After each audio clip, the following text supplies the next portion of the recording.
Astaghfirullah. Bismillahirrahmanirrahim. Assalamualaikum warahmatullahi wabarakatuh.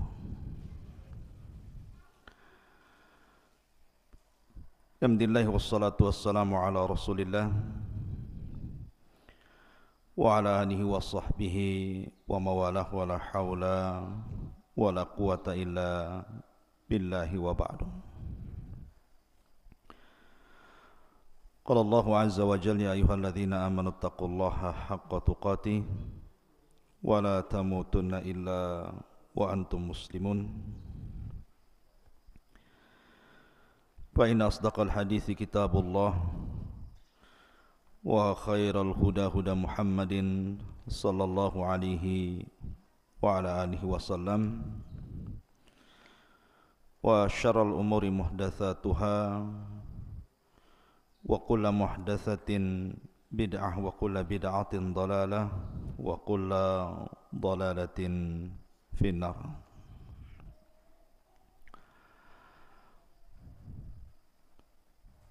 Alhamdulillah, ma'asyiral muslimin yang dimuliakan Allah Subhanahu wa taala.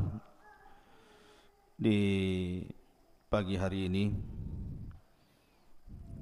kita bisa duduk di Masjid Jabal Uhud,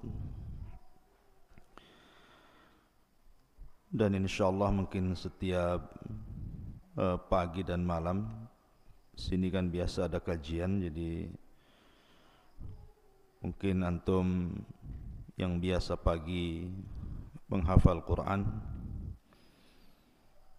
mungkin tersita waktunya kita buat kajian 1 jam, habis itu antum lanjutkan dengan tahfidz Al-Quran. Dan pembahasan di pagi hari ini kita akan membahas tentang kisah dalam Al-Quranul Karim, satu sosok yang dijadikan nama dalam Al-Quran yang kita sebut dengan Luqman Al-Hakim. Siapa Luqman Al-Hakim ini? Sampai-sampai Allah Subhanahu wa taala abadikan dalam Al-Quran, bahkan dijadikan satu nama dalam satu surat dalam Al-Quran, suratul Luqman. Tidak mungkin Luqman ini orang biasa. Kalau orang biasa tidak mungkin dicantumkan dalam Al-Quran sebagai nama dalam satu surat. Berarti Luqman ini orang hebat. Sampai-sampai Allah abadikan di dalam Al-Quran. Siapa Luqmanul Hakim ini? Hidup di zaman siapa dia? Apakah dia seorang nabi ataukah bukan? Lalu kenapa kemudian banyak dibicarakan manusia dari barat sampai ke timur, terutama mutiara-mutiara kalam hikmahnya? Ini yang kita akan bahas 1 jam ke depan. Ma'asyiral muslimin yang dimuliakan Allah Subhanahu wa taala, Luqman Al-Hakim diperselisihkan tentang nama, nasab dan laqabnya. Ada yang mengatakan bahwa Luqman Hakim itu nasabnya adalah Luqman ibnu Ba'urah, ibnu Nahur, ibnu Tarikh. Dan Tarikh di sini artinya Azar. Dan Azar itu adalah ayahanda daripada Ibrahim alaihi salatu wassalam. Maka dari nasab di sini bahwa Luqman itu hidup antara Nabi Ibrahim sampai kepada Nabi Allah Ismail alaihi salatu wassalam. Jadi zaman hidupnya Luqman itu antara Ibrahim dan Ismail. Karena masih hubung kait kepada Azar, dan Azar itu ayahanda Ibrahim. Tetapi ada juga yang mengatakan bahawa Luqman artinya nasabnya adalah ibnu ukhti Ayyub alaihi salatu wassalam. Jadi Luqman itu anak dari saudari Nabi Ayub. Dari sini menunjukkan bahawa Luqman itu hidup di zaman Nabi Allah Dawud. Jadi ada yang mengatakan hidup di zaman Nabi Ibrahim, antara Ibrahim dan Ismail. Ada yang mengatakan Luqman itu hidup di zaman Nabi Dawud, karena dia adalah putra dari saudari Nabi Allah Ayub alaihi salatu wassalam. Dan itu pendapat jumhur mufassir. Tapi ada juga yang mengatakan bahawa Luqman itu hidup antara masa Nabi Allah Isa alaihi salatu wassalam sampai kepada munculnya Rasul sallallahu alaihi wasallam, antara Isa dan Nabi sallallahu alaihi wasallam. Di situlah kemunculan Luqman Al-Hakim. Akan tetapi pendapat yang kuat wallahu alam bahwa Luqman itu hidup di zaman Nabi Allah Dawud alaihi salatu wassalam, dan dia adalah putra saudari daripada Ayub alaihi salatu wassalam. Lalu dari mana asal Luqman ini? Ada yang mengatakan bahwa Luqman itu asalnya dari Sudan. Berarti kalau Sudan rata-rata berkulit hitam.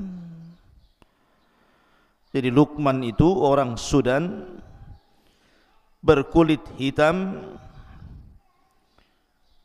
Bahkan dikatakan bahwa rambutnya itu keriting, seperti orang negro itu kan, keriting kriwel gitu ya. Kemudian juga tebal bibirnya, dan dia orangnya pendek. Dah pendek, hitam, rambutnya kriwel, bibirnya tebal. Itulah Luqman Al-Hakim. Artinya secara fisik Luqman itu bukan orang gagah, bukan pula orang ganteng. Justru secara fisik Luqman itu adalah orang-orang yang berkulit hitam. Dari sini ada faedah kenapa Allah Subhanahu wa taala cantumkan orang seperti namanya dalam Al-Quran. Maka Islam mengajarkan bahawa keutamaan itu bukan ditinjau fisik. Innallaha la yanzuru ila suwarikum wala ila amwalikum walakin yanzuru ila qulubikum wa a'malikum.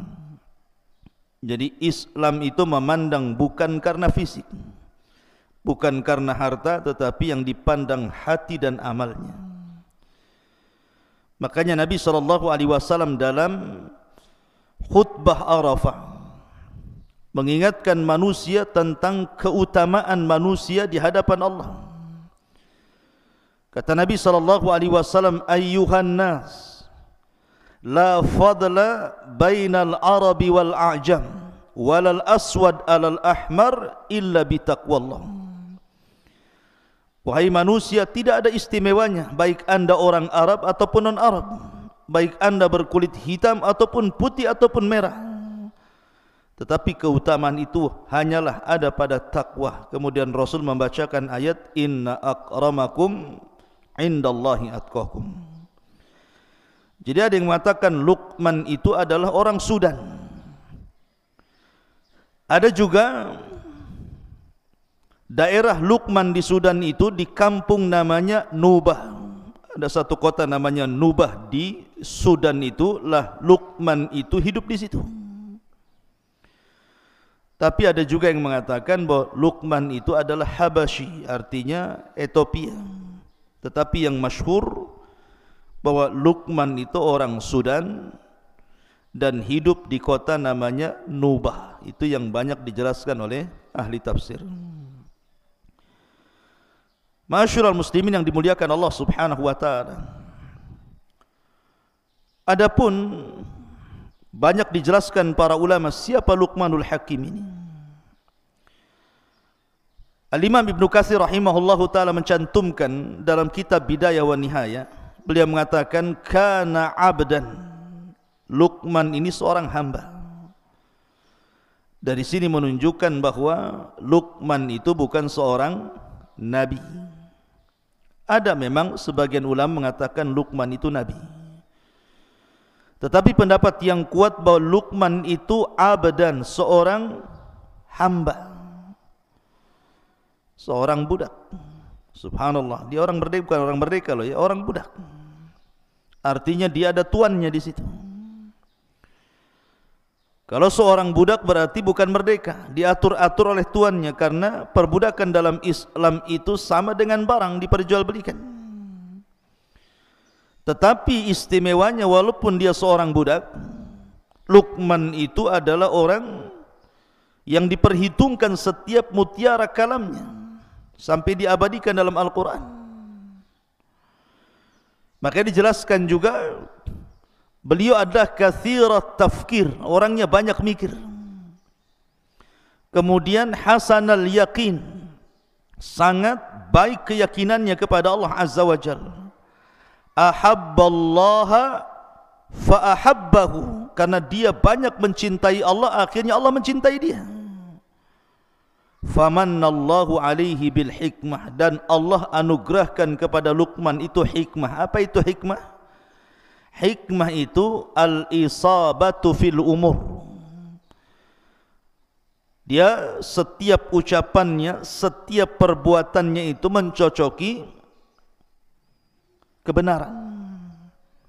Jadi dia kalau ngomong itu udah kayak wahyu saja. Makanya kemudian mutiara hikmahnya itu dipakai sampai di zaman jahiliyah, di zaman Nabi SAW sebelum diangkat menjadi Nabi dan Rasul.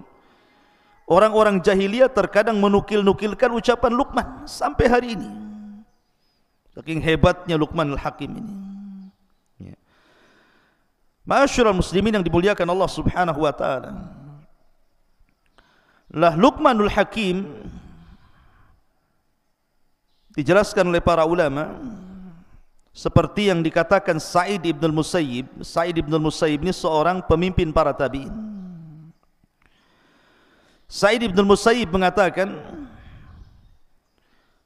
ketika beliau ditanya, ada orang yang berkulit hitam datang kepada Sa'id ibn al-Musayyib merasa hina karena kulitnya. Jadi dia merasa dihinakan manusia sehingga dia merasa rendah diri. Akhirnya dia datang kepada Sa'id ibn al-Musayyib bertanya soal kenapa Allah ciptakan dia berkulit hitam itu. Maka Sa'id ibn al-Musayyib mengatakan, la tahzan min ajli annaka aswad. Jangan sedih karena engkau berkulit hitam. Karena min akhyarin nasi thalatha, karena manusia terbaik di permukaan bumi ini ada 3 manusia dan semua berkulit hitam. Kemudian yang pertama disebutkannya Bilal ibn Rabah, berkulit hitam. Kemudian yang kedua Mahja Maula Umar. Mahja Maula Umar itu berkulit hitam. Dalam riwayat Najasyi, Raja Ethiopia. Kemudian yang ketiga Luqmanul Hakim, Aswad Nubiyan. Dia seorang yang berkulit hitam, orang yang tinggal di Nubah. Maka dari sini Sa'id ibn al-Musayyib ingin menjelaskan bahwa kepada orang yang merasa kecil hati gara-gara fisik, gara-gara berwarna hitam kulitnya, dia mengatakan jangan sedih, karena manusia-manusia terbaik sepanjang zaman itu ada yang berkulit hitam. Sudah disebutkan 3 orang. Pertama Bilal, yang kedua Mahja, yang ketiga Luqman. Dalam riwayat Mahja diganti dengan Habasyah, Raja Ethiopia, Raja Habasyah namanya Ashamah ibn Afjur. Semua berkulit hitam, tetapi mereka adalah orang-orang pilihan dalam Islam. Siapa yang tidak kenal Bilal? Sandalnya saja masuk surga sebelum orangnya. Siapa yang tidak kenal Ashamah ibn Afjur, raja yang sangat adil sampai-sampai Rasul mengizinkan para sahabat hijrah ke Ethiopia karena keadilannya Najasyi itu. Kemudian juga Mahja, bahkan Luqmanul Hakim sampai diabadikan dalam Al-Quran. Ma'asyiral muslimin yang dimuliakan Allah Subhanahu wa taala. Baik, dari sini kita sudah tahu bagaimana Luqmanul Hakim. Adapun nama anaknya, karena di dalam Al-Quran itu kan bercerita tentang nasihat Luqman kepada siapa? Kepada anaknya. Ini yang kita akan ceritakan. Siapa anaknya ini? Al-Imam As-Suhaili mengatakan, yang masyhur nama anak Luqman yang dinasihati dalam Al-Quran itu namanya Tharan. Namanya Tharan. Luqman menasihati Tharan anaknya. Wa idh qala Luqmanu libnihi wa huwa ya'iduhu.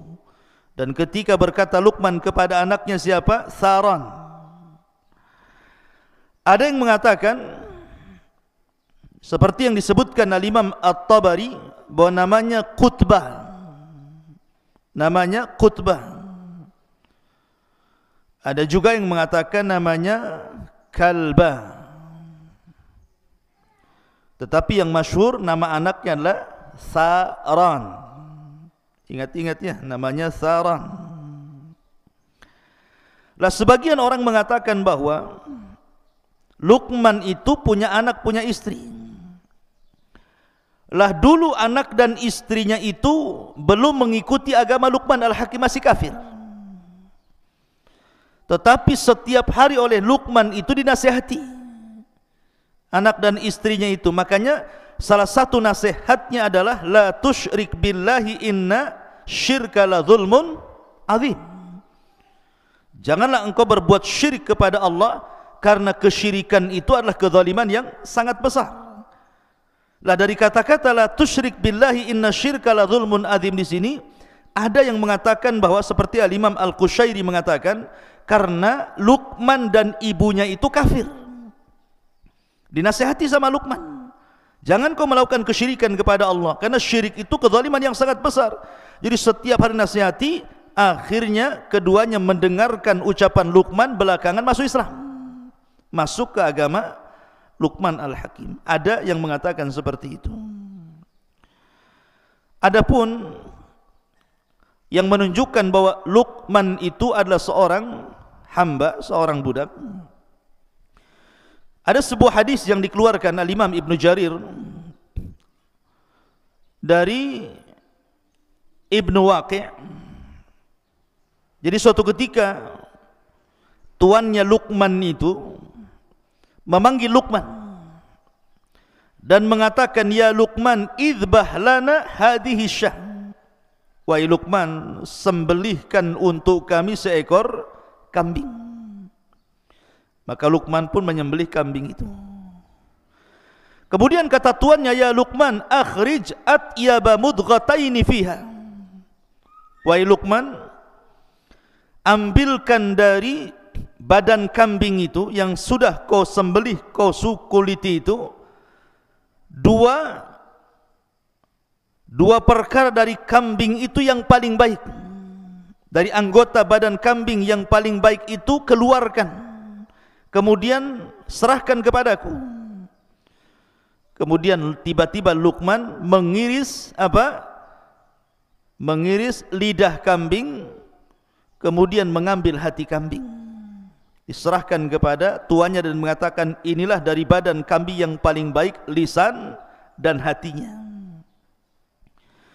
Kemudian dalam tempo yang lain, tiba-tiba majikannya mengatakan, idbah lana hadhihi syah, kau sembelih lagi kambing itu.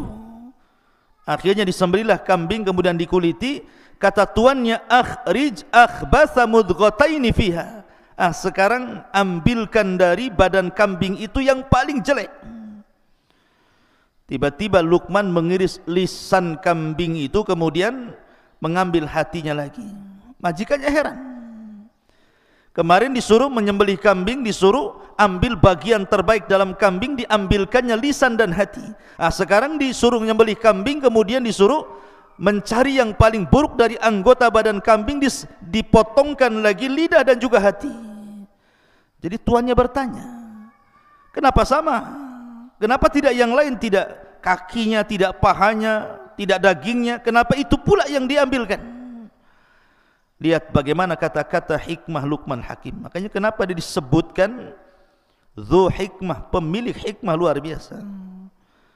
Kata Luqmanul Hakim, innahu laisa min syai'in atyab minhuma idza taba wala akhbatha minhuma idza khabutha.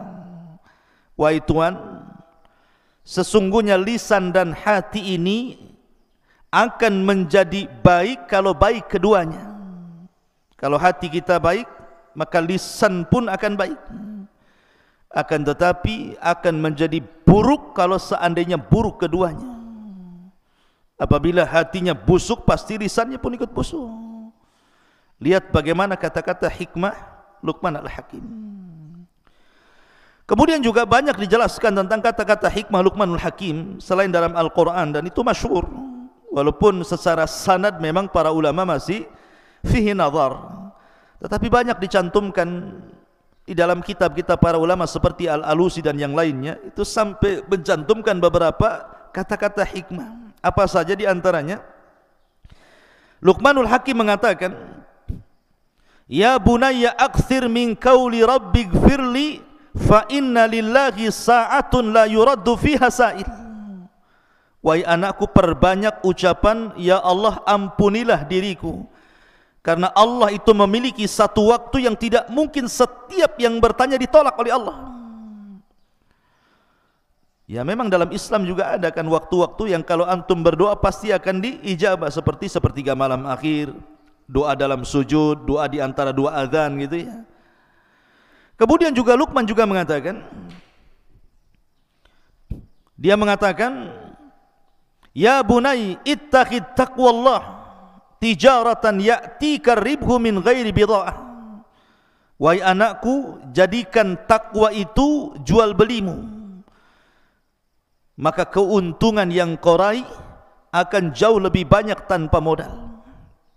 Takwa itu adalah perjualbelian kita dengan Allah tanpa modal, tetapi sudah jelas untungnya, kata Luqman.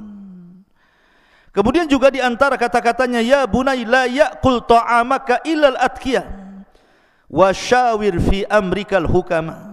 Wahai Luqman, jangan kau makan kecuali bersama orang-orang yang bertakwa, dan bermusyawarahlah pada urusanmu bersama orang-orang yang memiliki kebijakan akal. Ini juga di antara kata-kata Luqman Al-Hakim. Tetapi ikhwan, dari mana Luqman mendapatkan hikmah itu? Kenapa Allah berikan hikmah? Kenapa setiap untayan-untayan kata Luqmanul Hakim itu berharga? Kenapa pula setiap kata-katanya terus dinukilkan dari abad ke abad, dari zaman ke zaman sampai hari ini? Bahkan Quran mencantumkannya. Hebat kali Luqman ini. Ada apa dengan Luqman ini? Suatu ketika Luqman ini ditanya, dari mana anda mendapatkan hikmah itu? Lihat jawaban Luqman. Dia mengatakan, bi ghaddi basari, karena aku selalu menundukkan pandangan. Wa kaffi lisani, dan aku selalu menjaga lisan. Wa iffati mat'ami, dan aku selalu menjaga makanan yang kumasukkan ke dalam perutku. Wa hifdi farji, dan selalu aku jaga kemaluanku untuk tidak berzina. Kemudian wa hifdi jari, dan aku selalu muliakan tetanggaku. Wa wafai bi ahdi, aku selalu menjaga setiap amanah yang diberikan kepadaku. Wa tarki ma la ya'ni, dan aku meninggalkan sesuatu yang tidak bermanfaat kepadaku. Fadzakal ladzi yusayyirani kama tara, itulah yang menjadikan kenapa aku seperti ini, kata Luqman. Oleh karena itulah maka kenapa Luqman itu diberikan seperti itu ya karena dia banyak menjaga hal untuk dirinya. Makanya suatu ketika Luqman ini melihat Nabi Daud sedang memintal-mintal besi. Nabi Daud itu kalau membuat baju perang bukan dipanasi kemudian dipentung gitu ya kayak pandai besi, tidak. Jadi Nabi Daud itu kalau buat pandai besi itu pakai tangannya saja dikual-kual itu. Ya. Kemudian dipelintir-pelintir akhirnya jadi baju.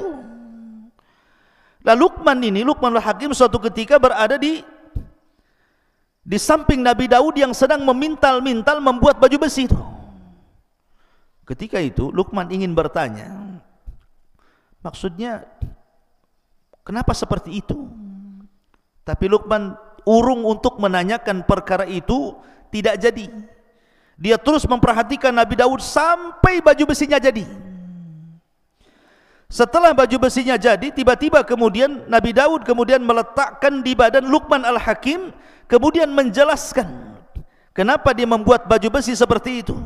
Baju besi terbaik yang pernah dibuat Nabi Daud untuk Luqman Al-Hakim. Dari sini kata Luqman Al-Hakim, kenapa dia tidak jadi dan urung menanyakan kepada Nabi Daud soal baju besi itu. Kata Luqman Al-Hakim, setelah kemudian selesai Nabi Daud membuat baju besi, kemudian dipakaikan di badanku dan aku lihat ini baju besi terbaik, barulah Nabi Daud menjelaskan kenapa, baru aku tahu bahwa diam itu adalah hikmah. Diam itu adalah hikmah. Karena begini, terkadang ada orang yang penasaran gitu, orang ini lagi bicara, kadang-kadang kita ini sudah nyela-nyela dia, padahal kalau seandainya kita dengar dia sampai selesai bicara, tentu kita tahu jawabannya, sudah jelas perkaranya. Tapi ada orang yang tergesa-gesa itu, dia baru ngomong A, kita sudah ngomong B, dia ngomong D, kita udah ngomong C, jadi akhirnya berdebat, tidak tahu ujung pangkalnya. Maka terkadang diam itu emas.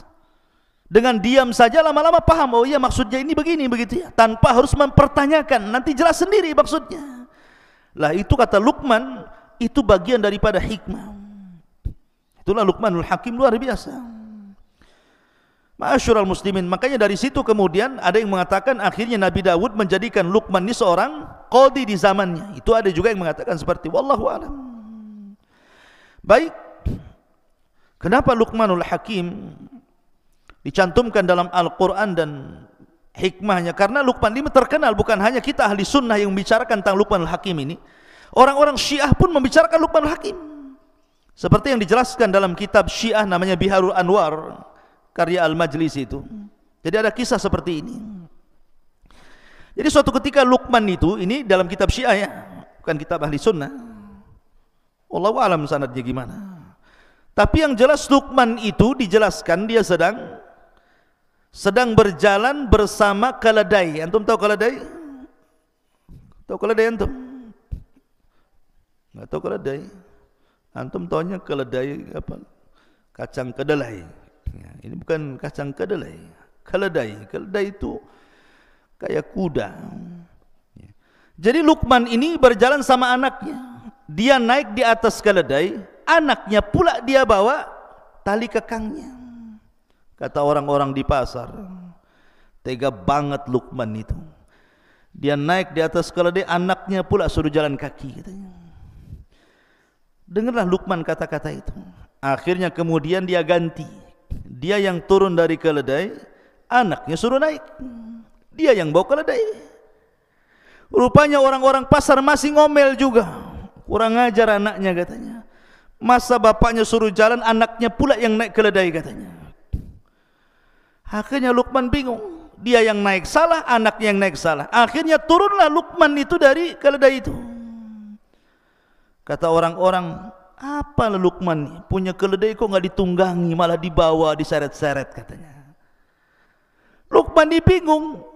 Akhirnya dia naik sama anaknya dua-duanya. Orang masih bicarakan, tega banget keledai kecil dua-duanya naik di situ katanya. Cuma lihat. Dari sini Luqman Al-Hakim mengatakan, apapun yang dibuat dia pasti manusia akan bicara. Dari sini dia mengatakan maka diam itu emas, ya kan? Sebab kalau seandainya setiap komentar orang kemudian dibicarakan nggak akan berhenti, karena manusia itu tidak mungkin selamat dari ucapan orang.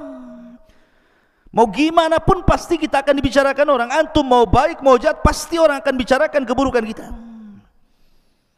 Ya seperti itu manusia. Tapi dalam kitab Syiah ya, Biharul Anwar, saya nggak akan bicarakan tentang masalah Luqman yang tidak jelas sanadnya. Kita langsung saja bagaimana Al-Quranul Karim menggambarkan Luqman Al-Hakim ini. Lihat bagaimana Allah mengatakan dalam Al-Quran, dalam suratul Luqman ayat 12 dan begitu seterusnya. Allah mengatakan, walaqad atayna Luqmanal hikmata, dan sungguh kami berikan kepada Luqman ini al-hikmah. Hikmah ini ucapan yang sangat bijaksana, penuh dengan mutiara-mutiara kebaikan. Anishkur lillah, agar bersyukur kepada Allah Subhanahu wa taala. Wa man yashkur fa innama yashkuru li nafsi wa man kafara fa innallaha ghaniyun hamid. Dan sungguh telah kami berikan hikmah kepada Luqman, yaitu bersyukurlah kepada Allah, dan barang siapa yang bersyukur kepada Allah maka sesungguhnya dia bersyukur untuk dirinya, dan barang siapa yang tidak bersyukur artinya kufur, maka sesungguhnya Allah Maha Kaya lagi Maha Terpuji. Luqman sudah diberikan banyak kebaikan berupa hikmah, sudah selayaknya bersyukur. Maka pelajarannya, antum yang Allah Subhanahu wa taala pilihkan dari setiap orang, antum bisa belajar agama. Tidak semua orang-orang yang seusia antum itu bisa duduk di pesantren. Coba antum lihat anak-anak yang seusia antum, ada yang nongkrong di jembatan, ada yang mancing, kan? Ada yang ikut geng motor, ada yang ikut anak pang, yang anting-antingnya dari botol aqua itu, ya kan? Ada macam-macam tuh. Coba. Tapi antum bisa hidup kemudian duduk di pesantren ini nikmat besar, ikhwan. Syukuri. Ya, disyukuri antum dipilih oleh Allah dari sekian anak-anak muda yang seusia antum, antum bisa masuk pesantren, bisa menghafal Quran, bisa belajar agama. Coba. Artinya bahwa supaya la in syakartum la azidannakum, kalau antum bersyukur Allah tambah nikmat, Allah kasih banyak kemampuan dan ilmu yang begitu banyak, karena bagaimanapun tidak ada yang lebih baik dibandingkan ilmu di dunia ini, kawan. Tidak ada yang lebih mulia melebihi ilmu, karena hanya dengan ilmu lah kita bisa mengenal Allah, mengenal Nabi, mengenal agama, mengenal segala sesuatu. Dan keistimewaan apapun tidak mungkin diraih kecuali dengan ilmu. Lihat ayat berikutnya, Allah mengatakan, wa idh qala Luqmanu libnihi, dan ingatlah ketika Luqman berkata kepada anaknya. Siapa anaknya tadi? Tharan, ya. Wa huwa ya'iduhu, dan dia terus menasihatinya. Ada yang mengatakan sekali lagi bahwa ketika itu anaknya masih kafir dan juga istrinya masih kafir. Makanya Luqman mengatakan, la tusyrik billah, inna syirka la zulmun azim. Jangan sekutukan Allah, karena kesyirikan itu kezaliman yang sangat besar. Dari sini Luqman mengikuti thariqah para nabi. Apa thariqah para nabi? Walaqad ba'atsna fi kulli ummatir rasulan an i'budullaha wajtanibut taghut, dan kami utus pada tiap-tiap umat ini seorang rasul, di mana tugasnya mereka hanya menyampaikan tauhid, sembahlah Allah dan jauhi sesembahan selain Allah alias taghut. Dia mendahulukan dakwah tauhid. Makanya antum nanti kalau sudah terjun di masyarakat, maka yang pertama kali menyerukanlah dakwah tauhid, hancurkan kesyirikan, ajak manusia menyembah Allah Subhanahu wa taala. Karena di zaman sekarang terlampau banyak orang-orang yang terjerumus kepada kesyirikan. Mulai orang datang ke dukun, orang percaya tangkal, padahal di zaman sekarang loh ya, masih percaya klinik itu kan aneh. Tetapi begitulah syaitan menundukkan manusia agar tidak mentauhidkan Allah dan dijerumuskan kepada kesyirikan, sehingga banyak orang-orang cerdas, pandai, sekolah tinggi-tinggi masih juga datang ke dukun ya, memelihara tangkal, jimat dan yang semacamnya. Kemudian Allah mengatakan, wa wassaynal insana biwalidayhi. Setelah Luqman menasihati anaknya, agar jangan menyekutukan Allah, kemudian belakangan anak dan istrinya masuk Islam, mentauhidkan Allah, baru Luqman mengingatkan tentang wasiat bahwa amalan terbaik setelah tauhid apa? Birrul walidain. Ingat birrul walidain, ikhwan. Antum ketika mondok di sini itu dalam rangka birrul walidain. Betapa banyak orang tua di zaman sekarang itu mengharap bahwa dengan dipondokkannya antum di sini itu pulang itu menjadi anak yang berbakti loh. Hanya itu di zaman sekarang. Karena terlampau banyaknya anak-anak muda nakal enggak karu-karuan, akhirnya harapan orang tua itu yang penting anak saya baik. Makanya saya nasihatkan sama antum, kalau libur kayak kemarin gitu ya, harusnya mencerminkan antum itu dididik di pesantren. Karena banyak juga berita-berita yang sampai ke telinga ustadz nih, macam-macam cerita antum di rumah itu. Bahkan ada orang tua itu melihat antum tak kerasan, bagusnya di pondok saja anak saya ustadz gitu. Lah ini kan lucu. Di mana-mana ya kalau orang tua sudah enggak ketemu anak itu, jangankan 1 tahun 1 bulan saja rindu pengen satu rumah. Ada pula orang tua yang tak rindu lihat antum tuh kayak lihat apa gitu kan. Tolonglah Ustaz, kapan masuk lagi? Masukkan anak saya, udah enggak karu-karuan di sini. Lah, kok bisa kayak gitu tuh? Anak saya sudah pergaulannya ini enggak beres ini. Bukannya mempengaruhi orang, dia pula yang terpengaruh. Harusnya dia mewarnai orang, dia pula yang warna-warni enggak jelas katanya. Ini kan heran antum ini. Harusnya seorang santri kalau balik ya harus nampak loh saya ini berbeda dengan anak-anak yang lainnya. Makanya di sini Allah mengatakan wa wassaynal insana biwalidayhi.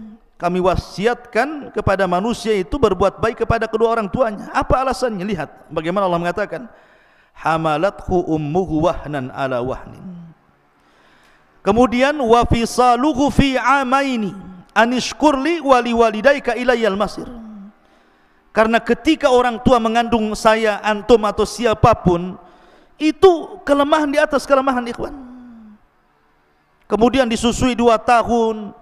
Bagaimana ketika antum tengah malam bangun, orang tua ikut bangun, antum nangis, orang tua ikut bangun, antum sakit, orang tua stres, macam-macam loh. Makanya kenapa ketika ada seorang sahabat datang kepada Rasul, kemudian dia mengatakan, ya Rasulullah, di antara sekian banyak manusia itu yang pertama kali saya berbuat baik kepada siapa?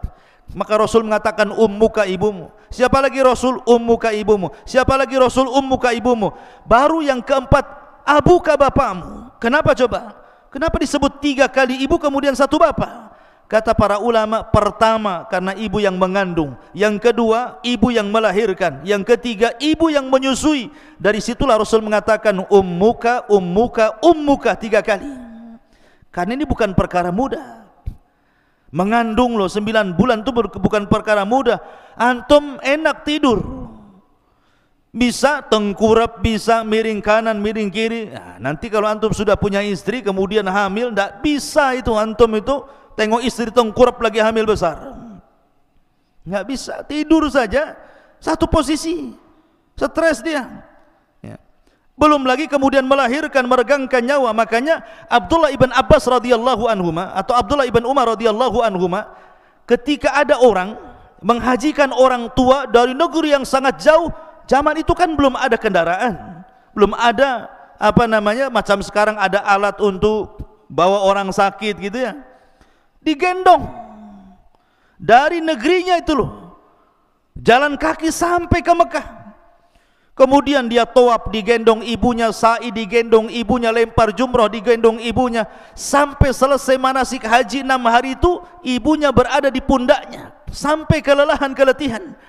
Dia datang kepada Abdullah ibn Umar radhiyallahu anhu mengatakan, wahai Abdullah ibn Umar, apakah dengan aku menggendong ibuku dari negeriku sampai ku hajikan, selesai haji sampai keletihan, sudah ku tebus kebaikan kedua orang tua ku, wahai Abdullah ibn Umar? Lihat jawaban Abdullah ibn Umar, walau zafara min zafaratiha. Ketahuilah bahwa hentakan nafas ibumu saat melahirkan kamu, 1 kali hentakan itu tidak bisa ditandingi. 1 kali hentakan, coba bayangkan, tidak bisa ditandingi. Sementara kita kan tahu itu kalau orang melahirkan itu berapa kali nafas gitu ya. 1 kali nafas yang keluar saat mengeluarkan antum saja itu tidak sebanding dengan kebaikannya. Dari sini ikhwatu fiddin, penting berbuat baik. Makanya ada laki-laki dari Yaman itu datang kepada Rasulullah ingin terlibat dalam jihad dan mengatakan, ya Rasul, alhiqni bil jihad. Rasul, libatkan aku dalam jihad. Aku sudah jalan kaki dari Son'ah ke Madinah. Itu bukan perjalanan sebentar tuh. Tapi Nabi SAW mengatakan, ahayyun walidaik, masih hidup kedua orang tuamu. Rasul tidak bertanya skillnya, emang kau jihad bisa apa? Bisa mana? Bisa pedang? Bisa naik kuda? Sudah pernah membunuh? Sudah berjihad? Tidak. Rasul tidak bertanya soal skill perang. Rasul hanya mengatakan, ahayyun walidaik, hidup orang tuamu. Kata anak muda ini, masih wahai Rasul. Ketika aku tinggalkan dia nangis. Maka Rasul mengatakan, irji fa fihi mafajahid, pulang. Berjihadlah kepada kedua orang tuamu, buat dia tertawa sebagaimana kau buat dia menangis. Lihat bagaimana Nabi SAW mengajarkan birrul walidain penting. Kenapa? Anishkurli wali walidaika ilayyal masir. Karena syukur kepada Allah belum dikatakan syukur sampai anda bisa bersyukur kepada kedua orang tua. Kemudian setelah itu Luqman mengatakan, wa in jahadaka ala an tusyrika bima laysa laka bihi ilmun fala tuti'huma wa sahibhuma fid dunya ma'rufa. Jika kedua orang tuamu menyuruh kamu untuk menyekutukan diriku dengan siapapun selainku, dengan sesuatu tanpa ilmu, jangan taati keduanya.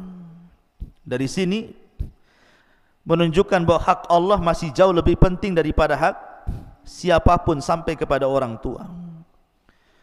Makanya Rasul mengatakan, la ta'ata li makhlukin fi maksiatil khaliq. Tidak ada ketaatan kepada makhluk dalam rangka bermaksiat kepada Allah. Siapapun, mau mudir antum gitu ya, mau ketua RT antum, lurah antum, camat sampai ke presiden sekalipun, ataupun orang tua, kalau perintahnya batil jangan ditaati. Kalau perintahnya batilnya, fala tutihuma. Tetapi walaupun demikian ikhwan, bagaimana Islam itu mengajarkan akhlak. Allah mengatakan, wasahibhuma fid dunya ma'rufa. Taruhlah ada orang yang memiliki orang tua kafir, orang tuanya musyrik, kemudian memaksa anaknya untuk murtad. Satu sisi kita tidak boleh ya mentaati perintah orang tua, tapi sisi lain berbuat baik itu hukumnya wajib walaupun orang tua kafir. Kecuali kalau orang tuanya itu kafir harbi, beda ya, seperti kisahnya siapa? Abu Ubaidah ibnul Jarrah gitu ya, sampai membunuh bapaknya. Kenapa? Karena bapaknya terlibat perang dan ikut dalam pasukan Abu Jahal. Kemudian ketika perang yang diincar dia saja. Tetapi Abu Ubaidah menghindar, ketemu bapaknya di perang menghindar, sampai tidak mungkin menghindar lagi karena bapaknya sudah berhadapan dengan Nabi. Dia tidak mau Nabi tersakiti, akhirnya dia mengatakan, ya Nabi, serahkan dia kepada aku. Terpaksa dia bunuh bapaknya. Kenapa? Karena sudah mengancam nyawa Nabi. Dibunuh tuh bapaknya Abu Ubaidah bin Jarrah oleh Abu Ubaidah bin Jarrah. Sampai orang mengatakan, bagaimana mungkin Abu Ubaidah bin Jarrah akan diampuni dosa-dosanya sementara dia sudah membunuh ayahnya? Maka dia pun sedih. Sampai akhirnya dia mengatakan, aku tidak pernah membunuh ayahku, yang aku bunuh kesyirikan dalam badannya. Kemudian dia pun sedih sampai turun ayat ini, wa in jahadaka ala an tusyrika bima laysa laka bi ilmun fala tuti'huma. Ya. Ada yang mengatakan ayat ini turun kepada Sa'ad bin Abi Waqqas. Sa'ad bin Abi Waqqas itu orang kaya, orang tuanya dia masuk Islam, orang tuanya masih kafir. Dia paksa Sa'ad bin Abi Waqqas, kau harus kufur lagi. Kata Sa'ad, tidak mau. Kau harus kufur, tidak mau.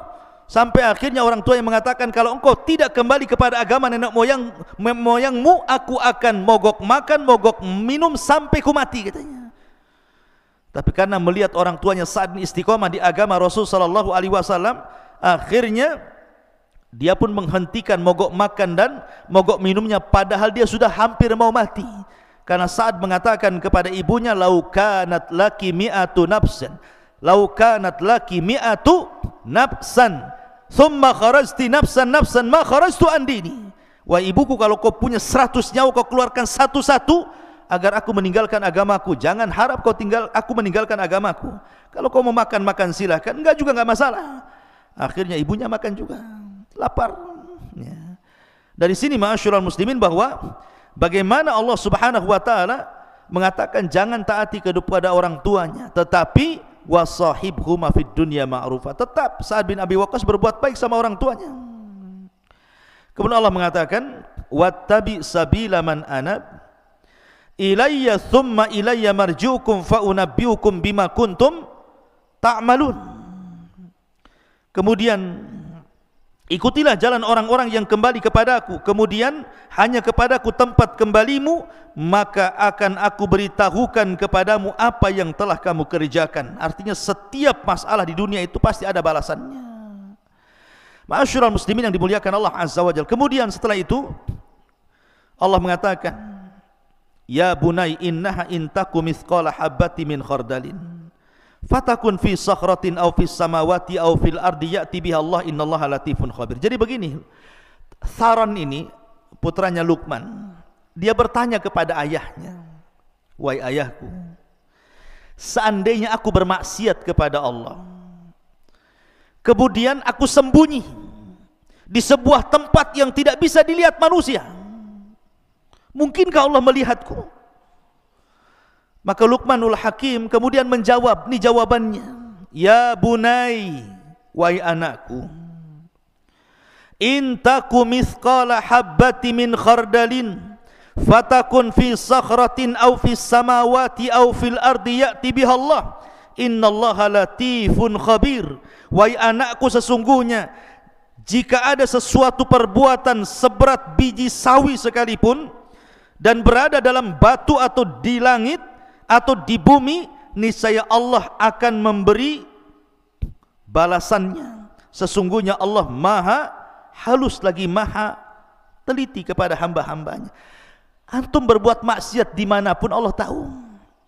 Makanya ada satu kisah tentang seorang laki-laki yang datang kepada siapa? Ibrahim ibn Adham kan. Jadi orang ini mengatakan kepada Ibrahim ibn Adham, wahai imam, saya ingin bertobat, sudah terlampau banyak maksiat yang kulakukan. Bagaimana cara tobatnya? Anak muda ini mengatakan kepada Ibrahim ibn Adham, sudah banyak maksiat yang kulakukan, aku ingin tobat tetapi aku tidak bisa, bagaimana caranya? Maka Ibrahim ibn Adham mengatakan kepada orang ini, sebenarnya engkau tidak perlu meninggalkan maksiatmu, silahkan bermaksiat, tetapi lakukan 5 perkara. Kalau kau bisa melakukan 5 perkara, kau ingin maksiat, maksiatlah, terserahmu. Kemudian orang ini mengatakan, hati ya Aba Ishaq, oh senang kali, seperti apa 5 perkara agar aku tetap bermaksiat? Yang pertama dia mengatakan, idza aradta an ta'siyallah fa'si. Kalau memang engkau ingin bermaksiat, silakan bermaksiat, tetapi fala ta'ku rizqahu, jangan kau makan rizki dari Allah. Kalau engkau tidak makan rizki dari Allah, kau makan dari rizki selain daripada Allah, silahkan kau maksiat. Tapi kalau kau makan dari rizki Allah, kenapa pula kau bermaksiat kepada zat yang telah memberikan rizki kepadamu? Kemudian yang kedua, idza aradta an ta'siyahu, kalau engkau memang ingin bermaksiat, silahkan, falyasi, fala taskun syai'an min biladihi, tapi syaratnya kau jangan tinggal di satu jengkal dari bumi-bumi Allah. Silakan cari bumi yang lain, kau maksiat di situ. Tapi kalau engkau masih menginjak bumi Allah dan kau bermaksiat kepada buminya, jangan kau lakukan. Kemudian yang ketiga, idza aradta an ta'siyallah falyasi, kalau engkau ingin bermaksiat kepada Allah, silahkan, tetapi wa anta tahta rizki wa fi biladihi fangdur maudhi'an la yaraka fihi mubarizan lahu fa'si fihi, silahkan cari tempat yang Allah tidak sanggup melihatmu. Nah, di sini syahidnya. Kalau engkau ingin maksiat, silahkan cari tempat sembunyi dan Allah tidak bisa melihatmu. Mustahil, Allah pasti melihat, ya kan? Maka dari sini ikhwatu fiddin, ketika anaknya Luqman Tharon mengatakan, wahai abiku, kalau seandainya aku bermaksiat di tempat yang gelap, tidak ada orang yang tahu, mungkinkah Allah akan melihatnya? Maka Luqman mulai menasihati, wahai anakku, amalan baik atau buruk sebiji dzarah sekalipun, pasti Allah akan tahu dan akan membalasnya. Maka ini penting. Kemudian setelah itu Luqman Hakim mengatakan, ya bunayya aqimis salata wa'mur bil ma'ruf wanha 'anil munkar wasbir 'ala ma asabak inna dzalika min azmil umur. Wahai anakku, laksanakanlah salat dan suruhlah manusia berbuat yang ma'ruf dan cegahlah mereka dari yang mungkar dan bersabarlah terhadap apa yang menimpamu, sesungguhnya yang demikian itu termasuk perkara yang paling penting. Setelah kemudian menjelaskan tentang hak Allah, baru kemudian hak Allah yang paling penting setelah tauhid, kemudian Luqman menasihati agar kita salat. Ya, karena salatlah amalan yang menentukan semua amal yang lainnya. Begitulah Nabi mengatakan, awwal man yuhasabu bihil abdu yaumal qiyamah salatuhu, fa in saluhat salatuhu saluha sairu amalihi, wa in fasadat salatuhu fasada sairu amalihi. Artinya salat itu menentukan semua amal. Kemudian Allah mengatakan, wala tusair khaddaka linnas wala tamshi fil ardi maraha innallaha la yuhibbu kulla mukhtalin fakhur. Dari sini Luqman mulai bicara tentang akhlak.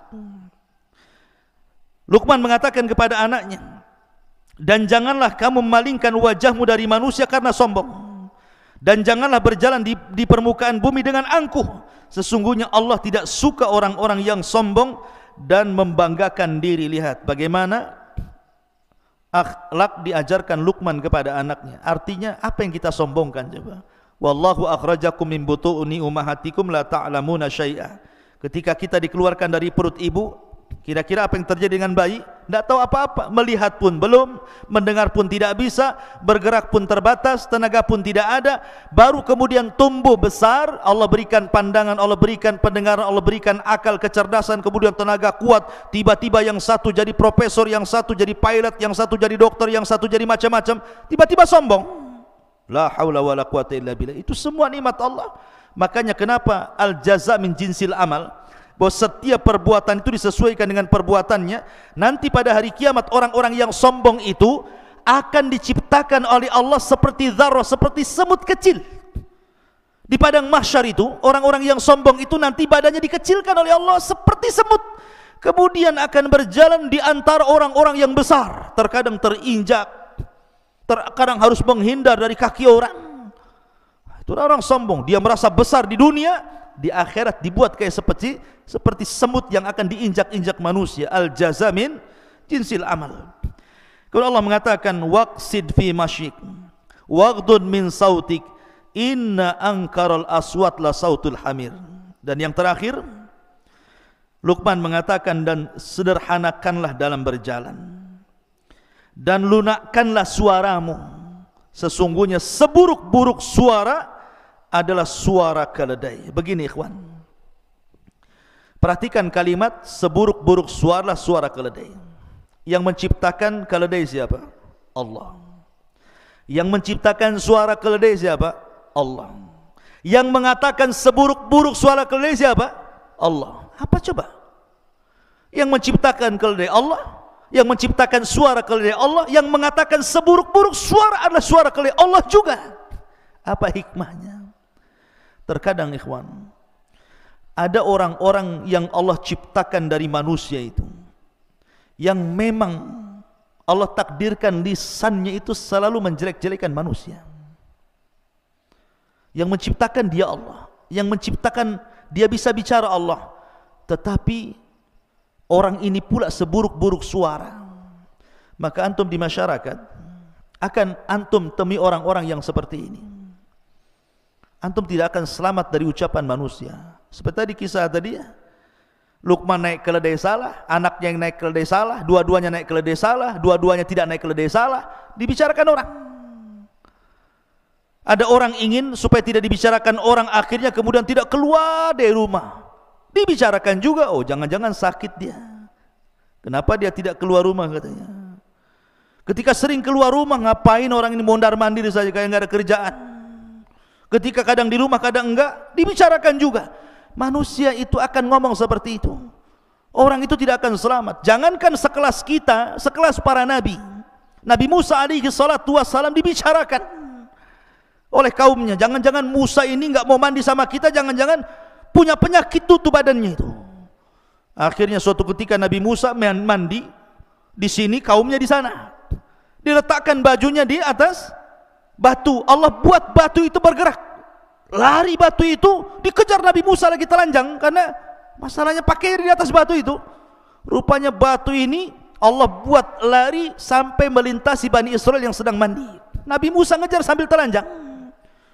Kata orang-orang ketika melihat badannya Nabi Musa, demi Allah tidak ada badan yang lebih indah daripada Nabi Musa. Lihat, Nabi Musa loh tidak lepas daripada ucapan orang, gara-gara enggak mau mandi sama-sama.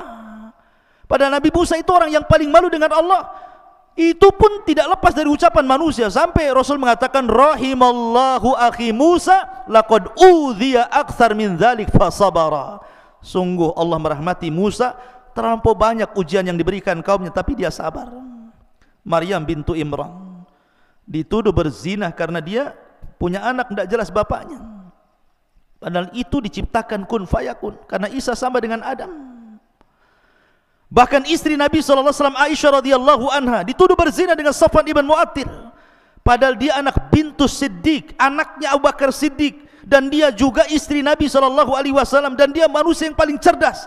Itu tidak lepas daripada cacian makian. Antum akan mengalami itu di masyarakat. Antum berbuat salah dijelekin orang, berbuat baik pun akan dijelekin orang, akan digibahi, dibuli dan macam-macam. Maka perlu sabar, karena ada orang-orang itu yang Allah ciptakan seperti keledai.